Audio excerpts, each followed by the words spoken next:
It's a bittersweet symphony that's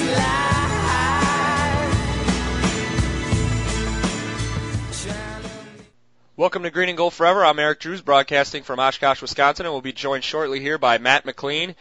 And I thought we were going to come on and talk about a very nice Packers win, and that was going to be all we're going to talk about. Unfortunately, things got a little bit more interesting than I, quite frankly, hoped they would be this afternoon with some news, some late-breaking news this afternoon about a major injury on the team, that being to veteran safety defensive back Charles Woodson. So obviously we'll get into that, but we'll also talk about many of the positives that we saw out of yesterday's game, and with that we'll bring in Matt. Matt, I thought this was about as routine a win as we have seen from this team. A lot of times we expect them to win games and they don't quite play up to their potential. We discussed this game last week and pretty much felt exactly like we hoped and expected it would go. Yeah, I mean, this was pretty much a dream come true in terms of what you could have hoped for coming in. And I know we talked this weekend and last week as well on the podcast about how I was pretty worried coming into this game. And by the time the weekend rolled around and Sunday rolled around, I was convinced we were going to lose just from, just thinking about it all week and getting worried about it. So it was really nice to come in and have a pretty easy win. It got a little close there for a while, but, we dominated the game. Even though the score shows that it was, fairly close, it really wasn't even that close. No, I would agree, and even though I had my reservations, I know I texted you near the end just asking if the Packers were still going to win. Once I would say probably, mid-second quarter when they got up about 10 points, even 10-3, it really didn't feel like from that point on that there really was any chance they were going to lose that game. Even as it got a little bit closer, you just didn't feel like the Rams were capable of playing with this team. And I guess that's a sign I was definitely looking for. We haven't seen that from this team very often this year, that they just look head and shoulders better than another team even when they're not playing phenomenally, which I think that has to be a good indication going forward, don't you? Right, and it was both sides of the ball, too. Like, when you said you had texted me and asked if the Rams had a chance to win, I was like, I can't imagine this team comes down the field on the Packers again and scores like that. Mm-hmm. You just didn't have confidence that the Rams' offense was good enough to do it on our defense, which is a good sign considering how, lackluster our defense has been for a while here. And even if the Rams would have taken the lead at some point, you had to feel pretty confident that Rodgers was going to just march right down the field at will and score again for us. So, I was feeling pretty comfortable the whole game, like you said, after they kind of took that big lead. They were up 10-6 only at half, but it just felt like such a bigger lead than that, and it just felt so dominant that it never really felt too threatened. Yeah, and Aaron Rodgers, who you mentioned there, is definitely a big part of that. Another phenomenal game for him. 30 of 37, 342 yards, 3 touchdowns, no interceptions. He's now got 9 touchdowns in the past 2 games. His completion percentage is off the charts.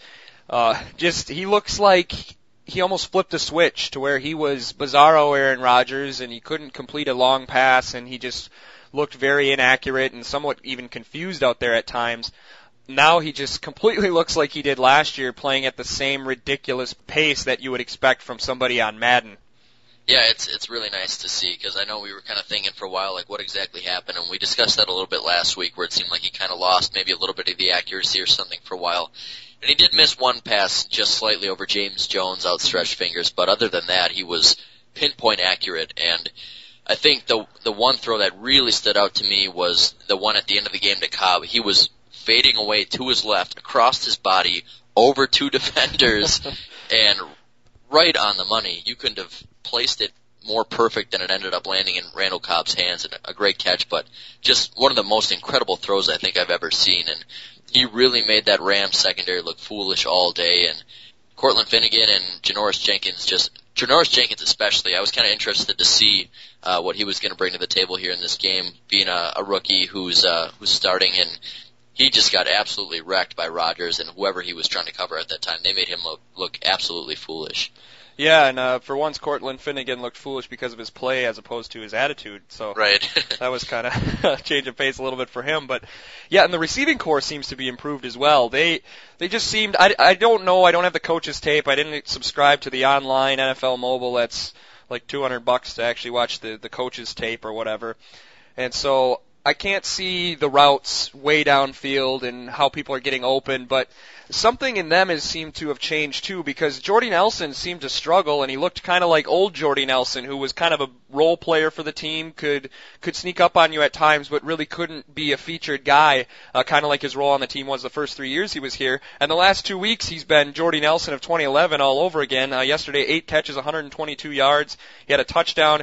He had one drive where he almost accounted for all of the offense on their first touchdown drive there in the second quarter, or I think that was the end of the first quarter.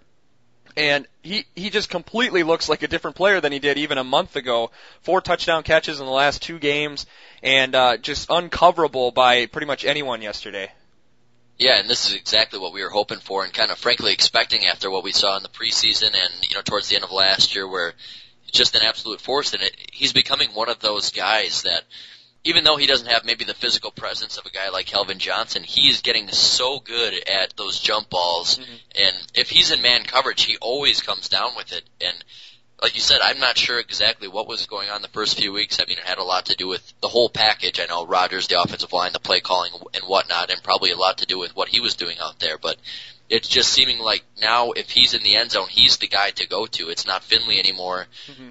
Just throw it up for Jordy and he's going to come down with it. And he's not even getting the drops anymore like maybe we saw at a 2010 and sometimes last year. He's just extremely sure-handed. He's become one of the most elite receivers in the game, and he's looking unstoppable the last couple of weeks.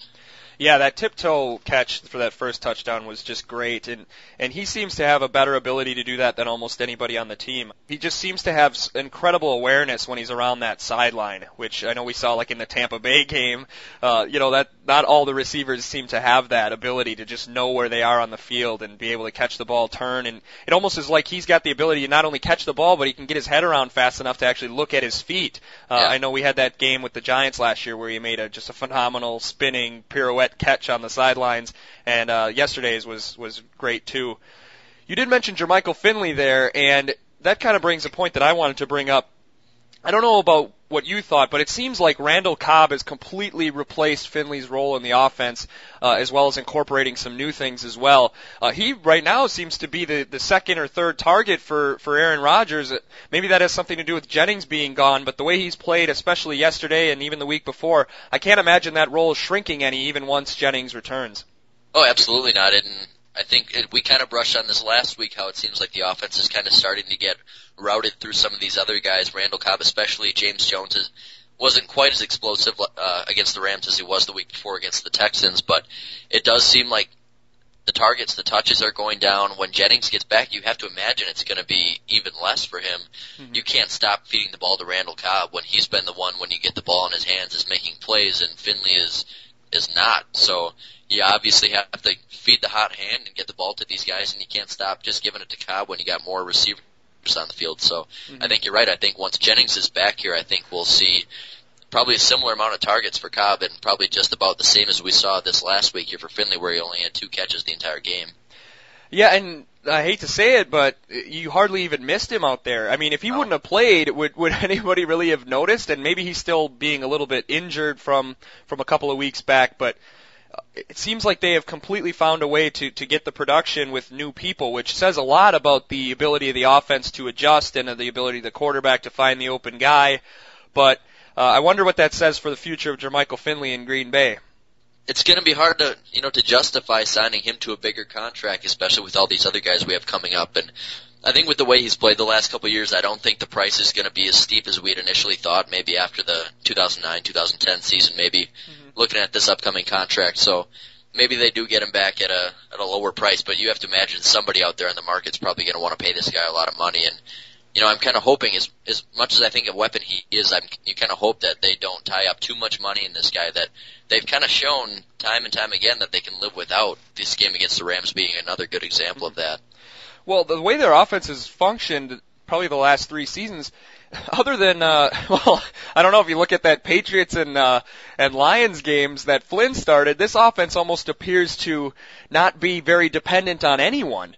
Obviously Rodgers is a pretty important part of the offense, but I mean, Matt Flynn did okay when he got to be prepared, and I mean, that's quite a testament to Mike McCarthy and the system that he's installed with the various coaches that, especially when it comes to pass catchers, they seem to be able to get production. I mean, they could have, it feels like they could have somebody's grandma playing running back, and they're going to be able to score 30 points on teams. I don't think that bodes well for any of these guys individually, even a guy like Greg Jennings having to renegotiate or actually sign him after this season. I think that rightfully so, Ted Thompson is probably not going to be willing to pay these guys what some of these other people are going to be willing to pay. And I guess touching on that, do you think that the way we've seen the team play the last 2 weeks and really, this whole season, even losing to Indianapolis, still scoring 27 points, does that not bode well for Greg Jennings' future as a Green Bay Packer? Well, and I think they have to sign one of the two. I think that would be too much of a transition if they kind of let them both go. And I think Jennings I think he's an elite receiver, but I don't think he's going to quite demand the pay that maybe he's thinking he's going to get going into free agency. He's a little bit older. He's not old yet, but he's getting up there a little bit. Probably right around his prime, if not towards the back end of it in terms of his speed and everything. So, I would imagine somebody's probably going to try to overpay him, but I'm just kind of hopeful that we're able to sign him back. Like I said, I think we need to get one of the two of these guys back. As much as I loved what Jordy and Randall Cobb are doing right now, I think you might be stretching it a little thin, especially with Driver, you would think almost imminently retiring after this season. Yeah. With the lack of playing time. So I think you've got to get somebody back. If not, you're drafting somebody pretty highly in the draft. Because if you're left with only James Jones, Jordy Nelson, Randall Cobb, that's a pretty good 1, 2, 3, but that doesn't leave you with a whole lot of depth. So I would think that they're going to probably try to work hard to get one of these guys back. But yeah, you're right. I don't think that they're going to be willing to pay them huge bucks. Maybe they get a hometown discount with a guy like Jennings or something. But yeah, it definitely changes the scenario for signing these receivers back to bigger contracts. Yeah, I think you're right. It would be quite a transition, and I don't know if Aaron would appreciate that very much. No, I was thinking that too. I don't think he'd be too happy about that. Yeah, and not that he's got control of the team, but certainly you want to, chemistry is more important than, it is when you're just mixing and matching players. We've seen that hasn't worked out for a lot of teams, so I think it is important to maintain that chemistry. I really like Greg Jennings. Quite honestly, from a production standpoint, I don't know if you can't find a replacement in that somewhere. Right now, Ted Thompson's on a phenomenal run of drafting and developing good wide receivers, and maybe that's, again, a testament to the offense of Mike McCarthy. But you'd think eventually, you can't count on that every single time you bring every MAC guy in. They're not all going to be James Jones and Greg Jennings, But I think he's one of those guys that is a lot like how I felt when they lost Antonio Freeman, where he's not necessarily a great player, and he's probably not worth the money you're giving him year in and year out, but our highlights are just plastered with the Super Bowl and Greg Jennings catching touchdowns and talking to Troy Polamalu and doing all these things. He's just one of those guys that you would like to see be a career Packer, and I think his production is good enough that it warrants you maybe not paying him what he thinks he's worth, but maybe paying him more than you think he's worth, if that makes sense. Yeah, absolutely. And I think that the negotiations with him would probably go somewhere in between there. And I feel like he might, as opposed to going to a team that desperately needs a receiver that's going to pay him a ton, I think there will be a part of him that wants to stay here and keep winning. And you're right, this is a guy that you think about when you think about the Packers, and I think people around the league do too. And he's a great face of the franchise. You lose Driver after this year, you need guys to fill into that role, as much as it doesn't really translate onto the field in terms of, the team and the community and that kind of a thing. He's great with that kind of stuff, and a guy that might kind of upset some fans if you let a guy like that just walk. So you're right, maybe pay a little more than you think you need to pay him, but if you can keep a guy around like Greg Jennings, that would be huge for the team. Yeah, and but they're going to have, obviously we've talked about this, they're going to have money that they're going to have to look at places, and I guess one of the negatives offensively from yesterday is I wonder if eventually they're going to have to start looking for a running back for real. I know the production has been great with not too much, but Alex Green yesterday, 20 attempts, 35 yards, even including a long of 15 yards, so the other 19 carries aren't doing hardly any, 19 carries for 20 yards on his other carries. So, I guess what is your assessment of the running game? Is it a problem that they can't run the ball at all? Will that come back to haunt them later? And whose fault do you think it is? Is it the running backs or is it the people in front of them? Well, this season really hasn't been that bad for a run game. It obviously has been in the past, but I think Green looked good last week and Benson looked good for the entire season before that. So I'm not about to say that I don't think the run game is working at all. The Rams, if they have one strength, it's their run defense and their front seven. So coming into the game, we kind of knew, and we kind of touched on it last week, that you're probably going to have to beat them the same way you beat the Texans, by throwing it, all day on them, throwing over the top, throwing on those weak corners and safeties. So you would kind of like to see a little bit better than that average, 20 carries, 35 yards, like you said, one of them being 15 yards. Not really impressive, but I would kind of hope to see that change, and I don't think that Alex Green's going to get stuff like that for the foreseeable future, especially against Jacksonville. So, I don't think you need to spend money on that, and I don't think they will, and I kind of hope they don't, frankly, with all the other guys that need money. I feel like even though he didn't run for hardly anything, we still won, and won pretty convincingly. So I feel like that's one position we can keep these young guys around that we're not paying a lot of money to, and they'll at least get the job done, at least as much as we need them to. Yeah, and I tend to agree with that, actually. I just kind of pushing the buttons a little bit. I mean, it was a great game offensively. It's hard to really complain about anything. But, yeah, I felt like the offensive line still, they've been that way as long as McCarthy's been here. They're good enough to get the job done, but they're not that great either. It feels like it's hard to blame Alex Green on a lot of those. I know he stumbled on one when he had a lot of running room, but it felt like a lot of those he just didn't have a prayer getting even back to the line of scrimmage. This team just seems so focused on their passing game that I don't know if they necessarily look for offensive linemen who are dominant run blockers. I think that a lot of their running game has always been, even you saw with Benson, is kind of more of a misdirection kind of run game than it is actually line up and pound people, which it works for what it is, and you can't have 20 attempts for 35 yards every week. Last week, I think if they could do what they did last week with Alex Green, where he had around 20 carries, around 80 yards, it was a little less than 4 yards per carry, but if you can get that just enough for people to actually acknowledge the fact that you could do something with it. Mm-hmm. Yeah, I completely agree. About 4 yards a pop, a guy like that who can eventually, bust one, or what we saw from Ryan Grant, like that kind of stereotypical, power running back who's going to fall forward for 3 to 4 yards when he gets the ball. So I think that's what Benson is. So I think with him around, I think we've got what we need, and I think we've got enough, and we're paying him, under $1 million this year. So yeah. It's a good spot to save money on a team that can throw like we do. Yeah, and just to dispel something real quickly, last week when I was reading some of the stories as to why the Packers were able to dominate the Houston Texans, which looks even more surprising this week than it did last week after seeing what Houston did to Baltimore yesterday, I had read a bunch of columns and articles about people saying, well, the Packers have found their balance. That's why they're able to do things. When they won the Super Bowl and when they were dominating last year, they had balance in their offense. And just real quickly to show the balance they had last year, they were 26th in rushing attempts, 26th in yards per attempt. And in the Super Bowl season of 2010, they had 20th in rushing attempts and 25th in yards per attempt. So if that's considered balance, that's a pretty low standard, I guess. Right, yeah. I think from what we've seen this year, I think this is about as balanced as we've been. Mm-hmm. Maybe the stats are pretty similar, but I just kind of have that feeling the run game's at least a little bit more respectable now than it's been with James Starks over the last couple of years.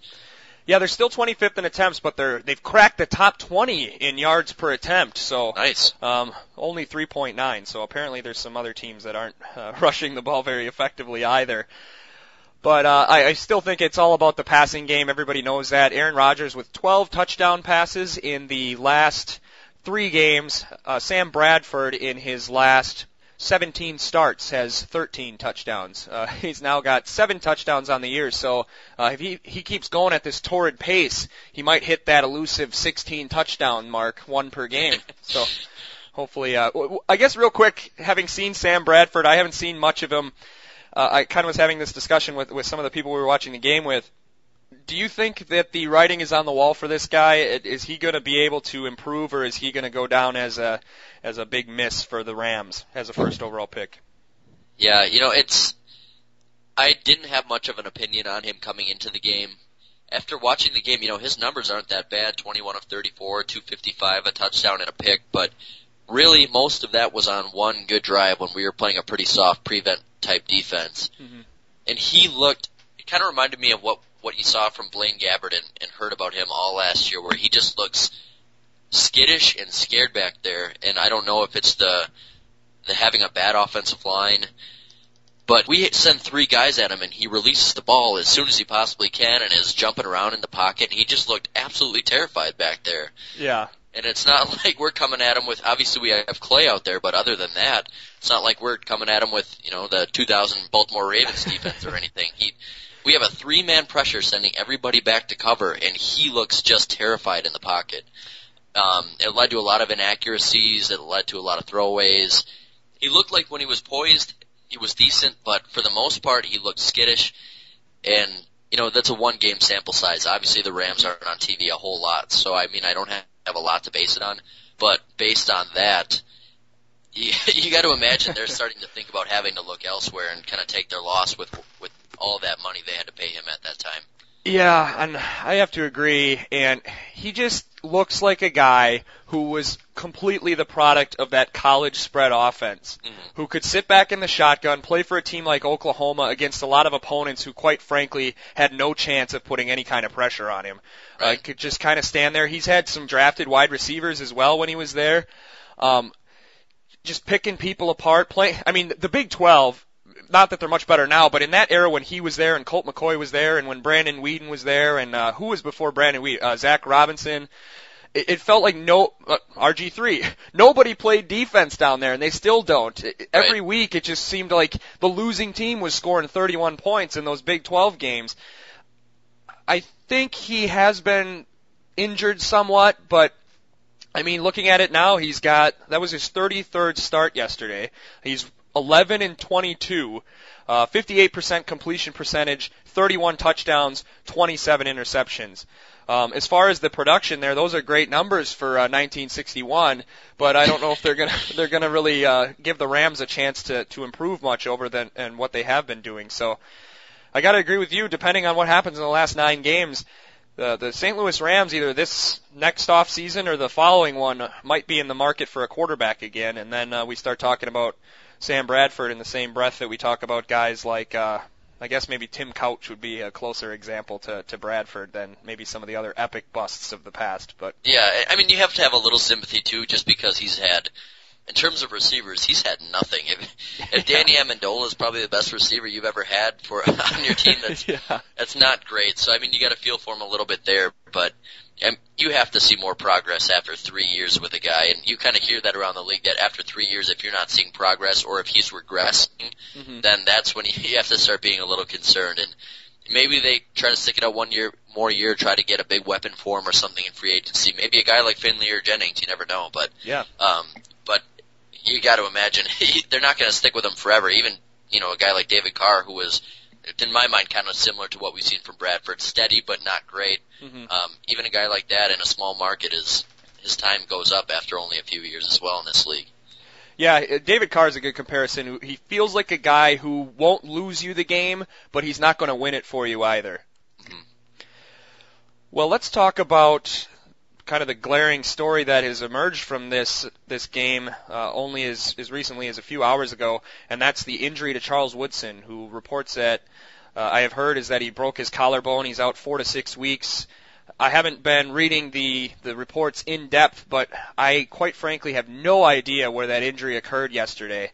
I didn't see him leave the game. I was trying to think back, and Matt, did you see when he might have gotten injured?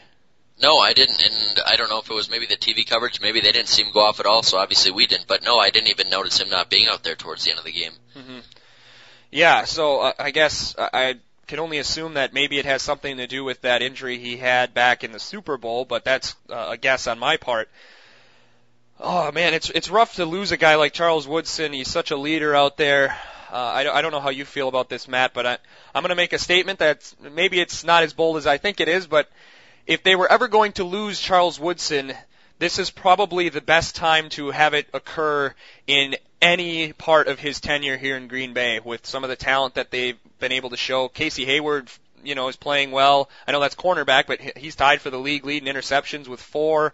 You might have to go get some depth for the safety position, but these young guys look like they'll at least be able to keep the boat afloat while Charles Woodson recovers. Yeah, you're right, and I think not only is that a comment on, obviously his game coming down a little bit, and I'm not meaning that as a rip on Woodson. Obviously, it's impossible to keep up the pace he had from like 2008 to 2010. Yeah. Obviously, you're going to age a little bit. We expect that. He moved to safety for a reason. But you're right. Coming up, these 2 games coming up here, we are not playing a quarterback that can throw it over the top. I don't think our safeties are going to get challenged too much anyways. Mm-hmm. And a bye after that, so he's got a little bit of time to heal up. So he might miss a few games after that still, but you're right. This is as good of a time as any. You hate to lose him at all, but we've got a couple of corners. Hopefully Shields, you know how long Shields is supposed to be out for still? No, he was questionable in Sunday's game. So I guess questionable is so hard to guess on what that means. He's got that shin injury. I think it's probably going to be week to week until it's gone, even if he does decide to play next week. So I guess that one is one that we'll just have to wait and see. Yeah, and you generally hope that after a guy's questionable one week that he'll be able to go the next, assuming that there was at least potential for him to play in that game. So if you have him back and you have Hayward and obviously Tremont starting at the corners, that's pretty darn good there, at least from what we've seen so far from Casey Hayward, and Devon House is back healthy, so that helps add a lot of depth there. Mm-hmm. So, yeah, we've got to see the safety step up. We'll see what they've got there for depth at that position. Hopefully Jerron McMillan can come in and play some big minutes for the team. But, they might go out and get maybe somebody they had around in training camp. I don't think there's any stars laying around in free agency right now, but But you're completely right. I think that if you're going to lose him, you can maybe afford it a little bit right now. It's still going to be a blow for that defense, but I think this is a time where they can probably overcome it and hopefully kind of get through this little stretch here without having too much damage due to that injury. Yeah, the biggest concern obviously would be maybe Woodson's veteran presence has somewhat settled down. Morgan Burnett, you haven't seen those gaping holes in coverage like you saw on a weekly basis last year when it was Pepra and Morgan Burnett playing back there. So I hope Woodson, it wouldn't surprise me, but I hope Woodson's influence hasn't been that great that they completely can't contain or play zone coverage or anything anymore like it felt like they were doing last year, because I think that arrangement, in addition to his injury, but that arrangement really hurt Tramon Williams a lot last year, and he wasn't quite the same player. So hopefully they can do something with that. But I guess we'll have to wait and see. 4 to 6 weeks, so this team at least now looks like it's kind of regained its mojo a little bit and poised to make a run to the playoffs. So hopefully he'll be able to come back and with enough time to get incorporated before you need to win every week. Right, and like I said, you're probably playing against maybe a couple of the worst starting quarterbacks in the league coming up here. So whether it's Cheney, that's a combination of Chad and Henne. Whether it's Chad Henne this week or Blaine Gabbert, both honestly just terrible quarterbacks. And the week after that, if you get John Skelton, who, in my opinion at least, has proven time and time again he can't throw anything over 5 yards accurately. So, like I said, I don't think the safeties will really be tested. You're right about Tremont kind of not quite as good last year, and whoever else we had at corner without any safety over the top help, but I don't think it's really going to be an issue these next couple of weeks. Yeah, and I have to agree with you there. But remember, Chad Henne 1-0 as a pro starter at Lambeau Field. Yeah, coming that back. Was a Dolphins start, right? Yeah. I guess before we move on to the Jacksonville Jaguars, what was your impression? I know we kind of touched on it before, but what was your impression of the defense yesterday against the Rams? I thought they were pretty solid, not quite that spectacular, but they got the job done and pretty much did what you'd expect them to do to a bad Rams offense on a day when you're not necessarily as inspired as you were the week before. Yeah, solid's a great word to use. 3 sacks, an interception. Really, other than that one drive, which I mentioned before that Bradford had, they looked really good, and you just had the feel that Rams offense wasn't going to do anything else. So it has a lot to do with the Rams offense, but then again, we saw them do it last week against Houston too. So I think they're just getting better every week, despite the plethora of injuries they've had so far. They did that against the Rams, regardless if it's a bad offense or not, to do that without a lot of your starters and a lot of guys playing minutes. So I think it's impressive. It was solid. It wasn't spectacular, but I still think very impressive, still better than what we saw most of last year. Yeah, I agree. Last year you saw them have glimpses of being a good defense, such as the Monday night game against Minnesota, and then they'd come back the next week and just be terrible again. So it was nice to see them do it 2 weeks in a row. So I think this defense is definitively a better defense than they were last year. So that's good to see that they can continue to still be at least effective enough to where you're not worried about them week in and week out blowing huge leads, even though, of course, this year is the year they actually did that. So, Yeah. one thing I was going to say, I guess, real quick, is that just a real quick fan watching thing. Is there anything that's more annoying than watching a garbage touchdown that takes a team from the teens into the 20s and it makes the score look like less of a blowout? No, that is kind of frustrating. Just kind of like when I pulled up the box score before and I saw 30-20. Really? It felt like a blowout, and I didn't remember exactly how close it was, I guess. But you're right. It is kind of frustrating when looking back, people won't remember exactly how the game goes. They'll just look at the score and be like, really? They only beat the Rams 30-20? Mm-hmm. But yeah, it is frustrating. I guess in terms of the win and losses, it doesn't make any difference at all. So, oh well, I guess. But yeah, it's frustrating to see them just march down the field and score like that when they look so good the rest of the game. Mm-hmm. A little bit of a bad taste, but not that big of a deal, I guess. Well, obviously, yeah, it's not something that really bothered me about the game too much, other than that 20-point threshold. There's just something about it where, to me, it's if you beat somebody 36-17. It looks like you absolutely destroyed them. But if you beat them 39-20, it looks like, wow, that was kind of a back and forth game. That one, it doesn't look like as big of a blowout, even with the same spread, at least to me. So I don't know. It's just a weird thing with the numbers. I don't really know. Yeah. But anyways, the Packers win back-to-back games for the first time all season, which was good to see. And now they return to Lambeau Field for the first time in a month to play the Jacksonville Jaguars. They are 2-2 all-time against Jacksonville. They haven't defeated the Jaguars since 2001 when Tom Coughlin was the coach and Mark Brunell was the quarterback. That was the Brett Favre comeback game on Monday Night Football. They won 28-21 on a Brett Favre late touchdown run, which was kind of interesting. Since then, they've played twice. They lost at Lambeau Field in 2004, 28-25. Do you remember that game at all, Matt, and the horrible interception Brett threw in that one? Yeah, I remember that one, and the thing that sticks out to me is the Donovan Darius, I believe, clothesline Robert Ferguson across the middle in that game. Yeah, I completely forgot about that, actually. That's kind of my takeaway from that game, I guess. But yeah, I remember that being a really frustrating game to watch, and I remember being pretty mad at Brett after it was done. But I guess I don't remember too many details, but that clothesline really stuck out to me, I guess, for the long run here. Yeah, I actually completely forgot about that until you mentioned that. Yeah, that was pretty brutal. And then they had lost to the Jaguars in Jacksonville in 2008 during that 5-game losing streak that they had near the end of the year. So, it's hard to believe so many guys from this team were on that 2008 team that had that 5-game losing streak. Yeah. That just seems like that was 10 years ago. So, do you think the Packers are going to beat the Jacksonville Jaguars and go, the big important thing, they'll go to 5-3, they'll maintain their momentum, they'll win 3 in a row, but they'll take a lead in the all-time series against Jacksonville, which I think is far more important. Yeah, this is one of the biggest rivalries in the NFL here is Packers today. But no, I just did see a report that Maurice Jones-Drew is out for Sunday's game, mm-hmm. and Blaine Gabbert is questionable, but likely expected to play.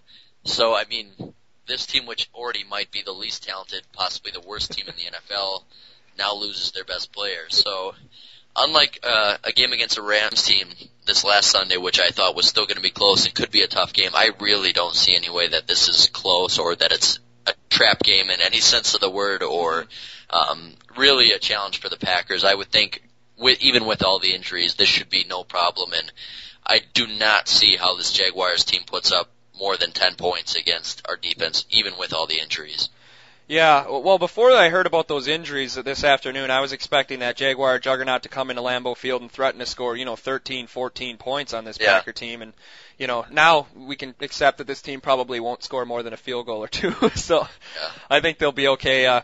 You got a good franchise when you see the Bills leftovers in Mike Mularkey and say we have to have that guy to turn our franchise around. Some of these receivers on this roster are just, you've never heard of these guys. So, I know they have this small guy who's been, except for his fumble at the end of the last game, has been producing big time, but probably a guy that doesn't make almost any other roster in the NFL, like their number 1 and number 2 guy here.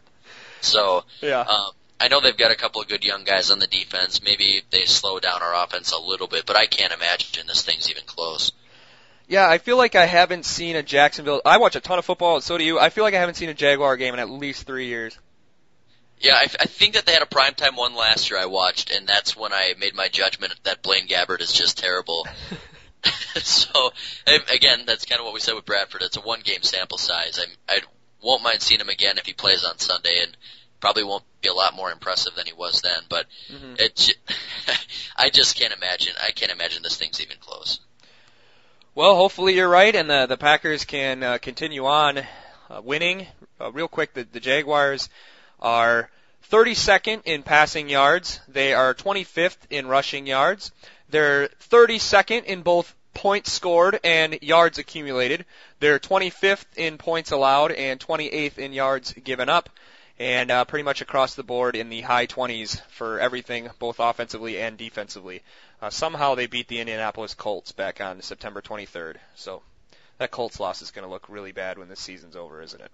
Yeah, I mean, maybe that's their only, the Jaguars' only win of the season. You would imagine they probably sneak one out at some point against that pretty weak AFC. I'm sure they've got some easy games on the schedule here, but yeah, this team is just bad. If you lose Maurice Jones-Drew, this team is basically nothing. He's been their team for the last couple of years. Last year he led the league in rushing, and they were still awful. So without that, I don't know how you expect to produce, especially how you expect to win with not even having a defense that's any good. Yeah, I guess the only fear is that the Packers maintain that mentality and then 6 to 8 starters get hurt. So hopefully they can put one together. It seems like the closest to a no-brainer you can get in the NFL as far as predicting a winner here. And let's hope the Packers can continue on. Next, we're actually going to transition to something that we've had on the shelf for a while, so we're going to dust that off and go over a what-if segment. And this is one we were actually sent by one of our good fans, Brian Dinsey, and it's what if the San Francisco 49ers had drafted Aaron Rodgers in 2005. So we're going to discuss that. What if the past had turned out differently? The Green Bay Packers have won the Super Bowl. I was told that playing in Green Bay was not an option. With the 24th selection in the 2005 NFL Draft, the Green Bay Packers select Aaron Rodgers, quarterback, California. And Mikowski appears hurt.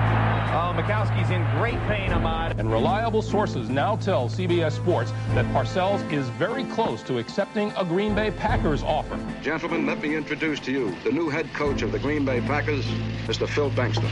What would the past look like? What would the future look like? If.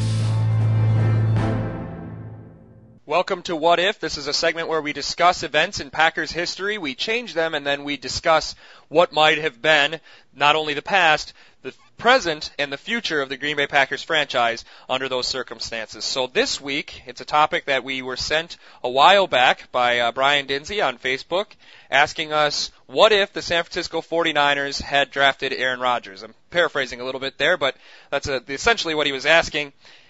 And obviously, the big thing about the 2005 draft was the San Francisco 49ers having the first overall pick. Aaron Rodgers, a California kid, Mike McCarthy, the offensive coordinator, and they decided on Utah quarterback Alex Smith as the first overall pick. Aaron Rodgers had to sit in the green room for hours. The Green Bay Packers drafted him at 24, and I'm sure you all know the story from there. We'll take it for what it is without going over each individual need. I would assume that the Packers let's just assume for starters that the Packers did get Alex Smith. Right now, Alex Smith has had much more of a less of a stable situation than Aaron Rodgers has had. At this point, he's had 73 starts. He's 37-36. He's got 77 TDs, 63 interceptions, a 77 quarterback rating for his career, and that's even considering the fact that he's been very good the last 2 years. Aaron Rodgers, of course, is 69 starts, 45-24 as a starter, 65% completion percentage, almost 20,000 yards, 151 touchdown passes, only 42 interceptions, which is the fewest interceptions by a quarterback to get to 150 that he set yesterday. Quarterback rating of 104.7, which is comfortably the greatest quarterback rating in the history of the NFL for a career. I guess the big question is to decide what you think Aaron Rodgers would have done as a younger starter. Of course, in the Packers, he had been a 3-year backup before he ever started. Alex Smith actually started 7 games in 2005. Had a very rough time, 1 touchdown, 11 interceptions on a very bad San Francisco team that only went 4-12 that year under Coach Mike Nolan. If Aaron Rodgers is drafted by San Francisco, I guess I'll start with what it does to Rodgers' career and then what it does for the Packers. I think if Aaron Rodgers starts in 2005, you would see much the same. I have a hard time believing that he would have been quite as bad as Alex Smith. It's hard to say if Alex Smith was a Green Bay Packer instead, if you just flip-flop the two, that he would have been able to be as good as Aaron Rodgers, because Aaron Rodgers has just been so good. I think he could have been close. I think he might have been maybe a level of production nearer to like maybe Phillip Rivers or something. I guess I don't know how good his talent is separated from that system. He's had so many different things. I think the big change is Aaron Rodgers has a rougher time to start. I still think, however, that eventually he would have been a good enough player. He's got that internal confidence. He's so driven. He's got the physical skills, which are the most important thing. So I think ultimately with San Francisco he would have succeeded. The biggest thing is how much success do you think he would have had initially? They went 4-12 in 2005. How much success does he have initially? And does his initial success change the career trajectory at all for Mike McCarthy? Maybe he makes him a harder candidate to get. Something like that. But I guess as far as the difference for Packers history, I think it's a lot different. I don't think they necessarily win a Super Bowl with Alex Smith. I still think they're in a competitive position. So I think the big thing is that Aaron Rodgers probably isn't as successful. The Packers probably aren't quite as successful. If they're able to get Alex Smith, I think that they probably maintain the course they had as a Mike Sherman team, a team that's like Baltimore, good every year, sometimes is a little better than good, but ultimately pretty unremarkable in the NFL and in the grand scheme of things historically. And I think Aaron Rodgers has the potential to be a pretty good player for San Francisco. I think getting thrown to the Wolves a little early might maybe have prevented him from becoming so good. But I guess it's hard to predict what would happen with Aaron Rodgers. So I'll say that San Francisco is about the same, goes to the playoffs a little bit more, maybe does, maybe doesn't win a Super Bowl. I don't really want to commit on that. I think the Packers probably tread water a little bit with Alex Smith at quarterback following Brett Favre, and that they kind of maintain that level that Favre had at the end of his career as a perennial playoff team that's really not a threat to win the Super Bowl. Right. Okay. I mean, this one's a little bit more difficult because there's so much you have to speculate on. I mean, you don't even know for sure. I mean, I know this is what we're doing is we're swapping them, but you don't even know that the Packers get Alex Smith if the 49ers take Aaron Rodgers with the first overall pick. So, but assuming that that is the case here, I think you're right with where the Packers are at. I think Alex Smith having a few more years to sit back, you've kind of seen how he's starting to develop into a better starting quarterback. So I feel like those few years behind Brett with a solid coaching staff that's been there for a while, only having, a couple different offensive coordinators instead of like 7 or whatever the number is. It's something ridiculous that he's had in San Francisco. Mm-hmm. With a lot better receiving core, I think you do see him play a lot better. And I think this offensive play calling, this play style is so much different than what San Francisco runs. So I think he maybe has a chance to flourish a little bit more. But I think you're right. I don't think we win the Super Bowl in 2010. And I think a year like last year where Rodgers basically has to carry us, I think we definitely don't go 15-1 with a defense that bad. Mm-hmm. So I think he's, like you said, a pretty good quarterback, very solid. I would maybe say Phillip Rivers. I don't think he's maybe prone to that many mistakes, but I really can't think of anybody else to compare him to that's any better. Mm-hmm. So maybe a guy like Joe Flacco maybe is a little bit more impressive, but I think you're right. I think probably a playoff team every year still with the current roster we have. If you just substitute those two, I think a good team. But I don't think he's the kind of guy that can carry the guys around him like Rodgers does. And I think in terms of with Aaron Rodgers with San Francisco, I think, personally, I think he wasn't ready to start until he started with us. Mm-hmm. I think if he shoved into that role his first year with that awful 49ers team and having different offensive coordinators every year and having coaches who have no idea how to coach a quarterback with Mike Singletary and Mike Nolan, I feel like his development would have been seriously hindered. And I think another big thing is, you hear a lot about it. You don't really know how much to put into it, but Rodgers getting that drive from sliding all the way back to 24 in the draft, it kind of seems that still fuels him. So, maybe he's a little less motivated. he does have greatness in him, though, and I think that comes out either way. But I think there's no way he's the player he is today, and I think he's probably pretty similar to what we're seeing from Alex Smith now, because I think that offense is still mostly driven around the run game, too. So we've seen Smith be accurate, kind of run that offense, and I think really that's mostly all that's expected of Rodgers.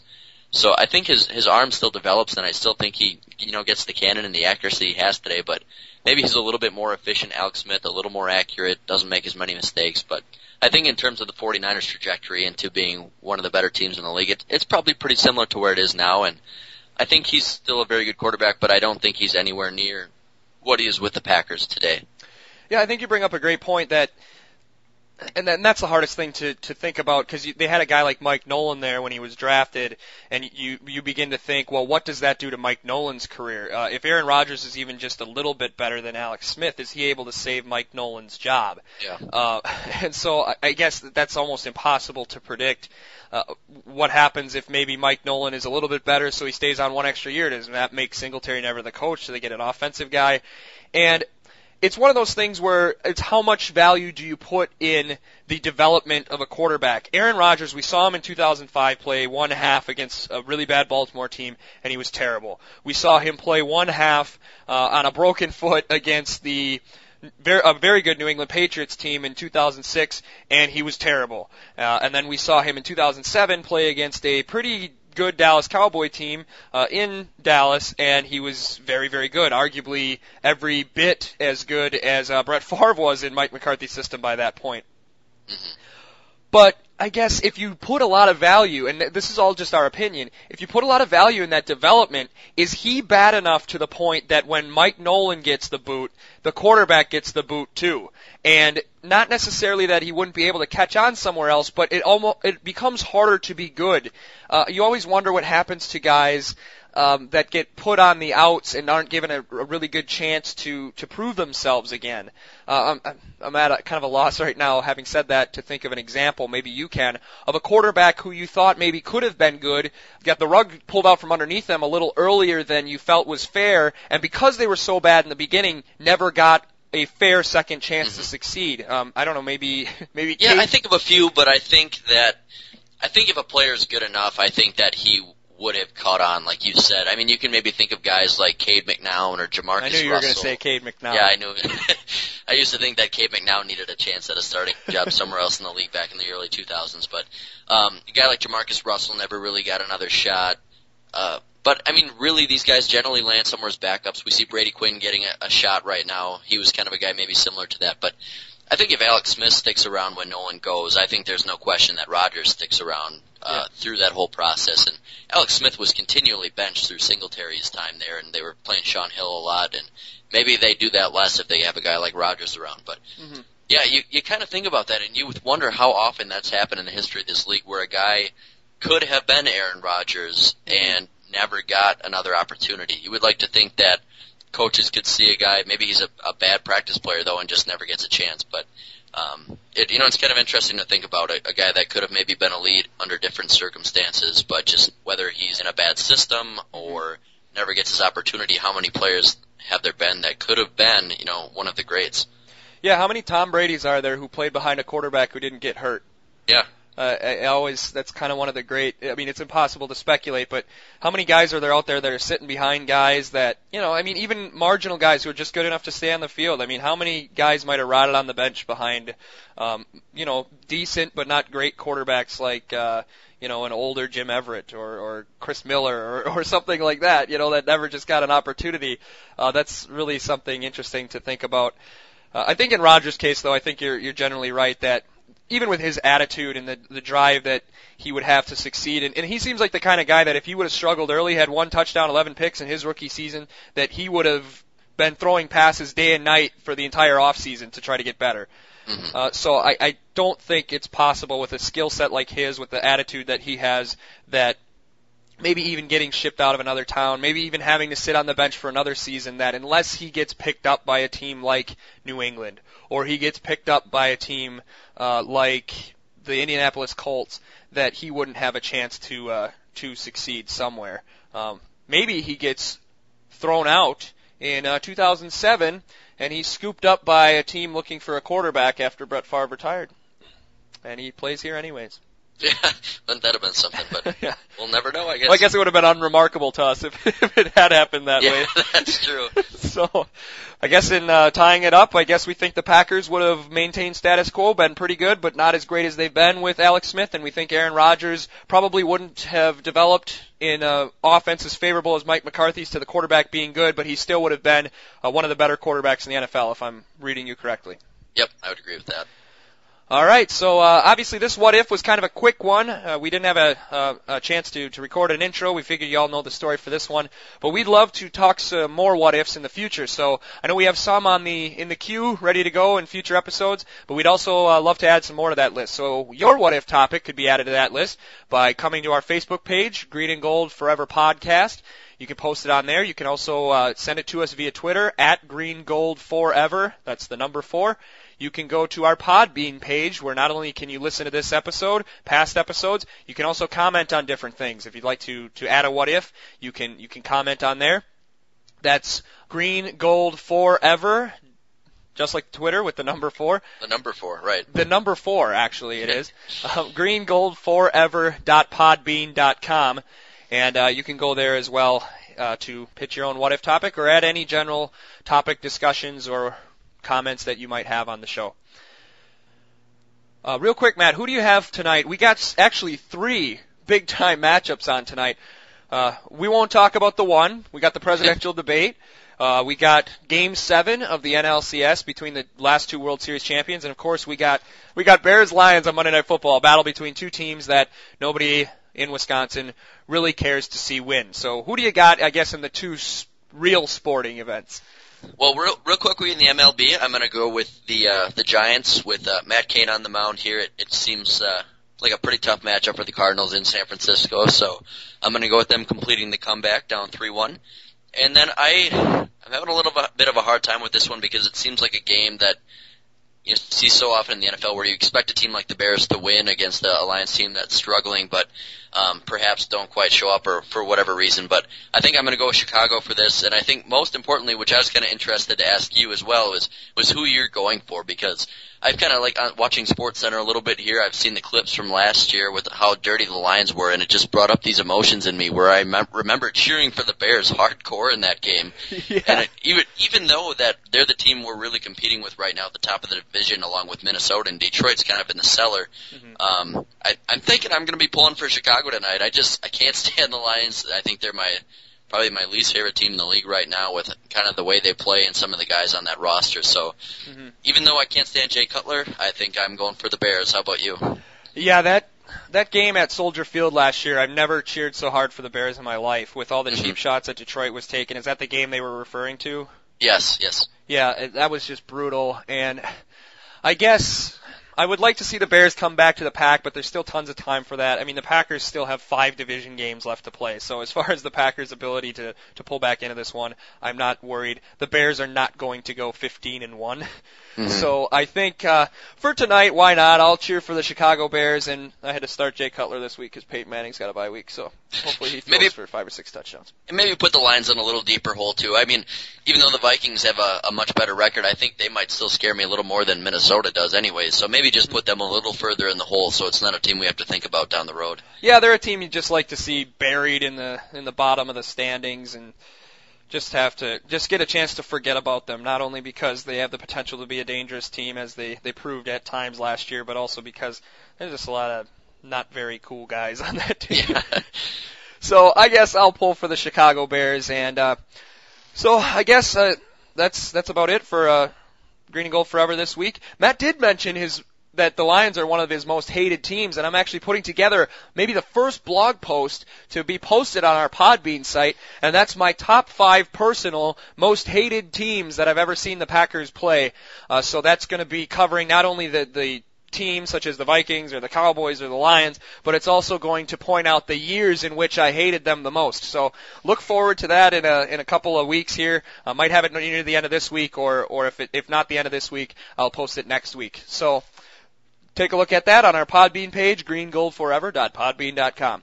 And other than that, I hope everybody has a great week. We're looking forward to hopefully another win against the Jacksonville Jaguars, another win after that against the Arizona Cardinals, and entering the bye week at 6-3 and bringing those hopes back up that 2012 might be another title year for Title Town. So with that, have a good week, everybody. Take care.